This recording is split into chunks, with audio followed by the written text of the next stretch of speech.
इकरा कुरान का सबसे पहला वर्ड जिसका मतलब होता है पढ़ो, लेकिन अफसोस की बात है कि मुसलमान पढ़ाई से कहीं दूर जा चुका है। मुसलमान अपनी इस हालत के खुद जिम्मेदार हैं। मुस्लिम समाज की ये सोच बन चुकी है कि पढ़ाई लिखाई में पैसा खर्च होगा, वक्त बर्बाद होगा, इससे अच्छा तो बच्चों को कोई काम धाम सिखा दिया जाए ताकि वो पैसा कमाने लायक बन जाए।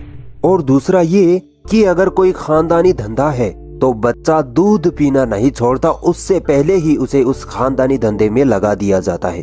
मुसलमानों में बस घर चलाने की सोच बची है, किसी भी तरह बस घर चलता रहे, बाकी सब ठीक है।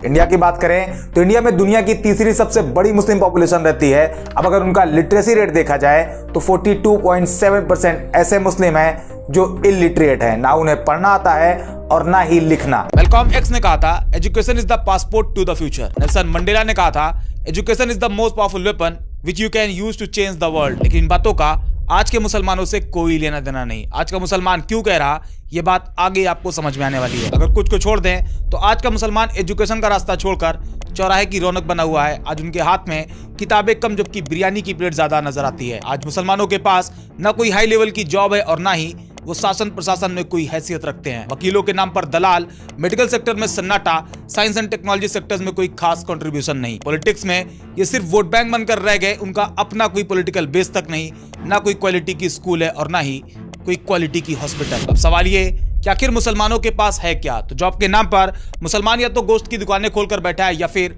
मैकेनिक बना हुआ है, या फिर मजदूर बनकर जिंदगी काट रहा। बाकी अब्दुल पंचर वाला कहकर मुसलमानों को खूब टारगेट किया जाता है, लेकिन हमेशा से ऐसा बिल्कुल भी नहीं था। मुसलमानों का एक टाइम ऐसा भी गुजरा है जब इसी मुस्लिम कम्युनिटी में कई साइंटिस्ट भी पैदा हुए। अल ख्वारिज़मी, इब्न सीना, अल राजी, अल हैतम, अल बैरूनी, जाबिर इब्न हय्याम, अल ज़हरवी, उमर खय्याम, तुसी, इब्न बतूता, इब्न अल नफीस, अल मुकद्दसी, ऐसे बहुत से साइंटिस्ट फिलोसोफर इसी मुस्लिम कम्युनिटी से निकले हैं। बस फर्क इतना है, उस टाइम के मुसलमान इकरा का असल मतलब समझते थे, पढ़ते थे, लेकिन आज का मुसलमान उसे पढ़ने के बजाय सिर्फ चूमते हैं।